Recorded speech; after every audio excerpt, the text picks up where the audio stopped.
শহীদ রফিকের সাথী ভাইরা। গত ১৬ বছর আওয়ামী লীগ সরকারের দমন নীতির কারণে দৃশ্যমান ছিল না জামায়াতে ইসলামের রাজনৈতিক কর্মকাণ্ড। জেল জুলুম আর হামলা মামলায় প্রকাশ্যে আসতে পারেননি দলটির নেতাকর্মীরা।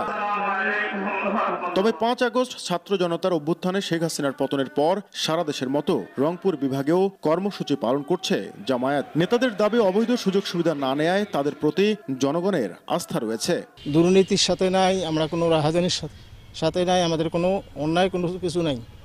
সেই কারণে জনগণ আমাদের দিকে আসছে, আর আমরাও তাদেরকে সাথে নিয়ে আমরা এগিয়ে যাওয়ার চেষ্টা করছি। জনগণের চাহিদা পূরণ করার মতো করেই আমরা চিন্তা করি। আমাদের এই ফিলিংস, এটা জনগণ বুঝতে সক্ষম হচ্ছে বিধায় জনগণ আমাদের যে কারো চেয়ে বেশি গ্রহণ করে বলে আমরা অনুমান করছি। আওয়ামী লীগের সঙ্গে সমঝোতা করে রাজনীতি করায় জাতীয় পার্টি নিয়ে রয়েছে নানা বিতর্ক।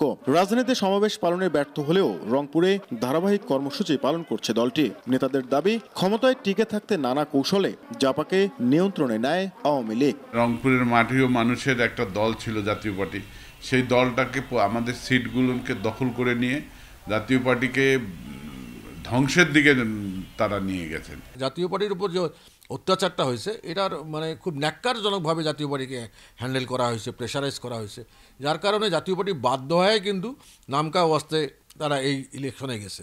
অন্যদিকে নতুন বাংলাদেশ গড়তে ছাত্র জনতার আকাঙ্ক্ষাকে গুরুত্ব দিয়ে কাজ করতে চায় রাষ্ট্র সংস্কার আন্দোলন। দুবারের বেশি একজন মানুষ প্রধানমন্ত্রী থাকলে সে ক্ষমতাকে কুক্ষিগত করার একটা চেষ্টা করে।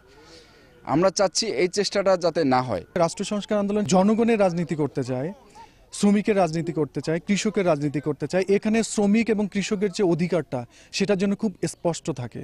৯০-এর দশকে রংপুর বিভাগের বেশিরভাগ আসন জাতীয় পার্টির দখলে থাকলেও আওয়ামী লীগের সঙ্গে আসন ভাগাভাগি নির্বাচনে তা নেমে আসে ২ থেকে ৩টিতে। নাজমুল ইসলাম নিশাত, সময় সংবাদ, রংপুর।